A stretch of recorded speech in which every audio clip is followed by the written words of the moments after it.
Dove si va? Eccoci qua.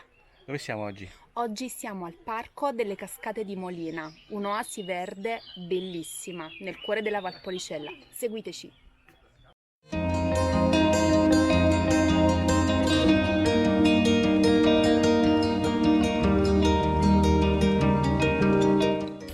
Durante il percorso possiamo trovare cartelli che spiegano la flora del luogo, come questo.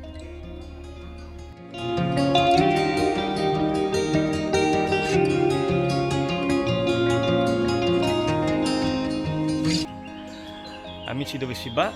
All'interno del parco potete trovare tre tipologie di percorsi: il verde, il rosso e il nero. Il verde è quello più facile, quindi dura mezz'ora, quello rosso un'oretta e quello nero 2 ore, che è un po' più impegnativo.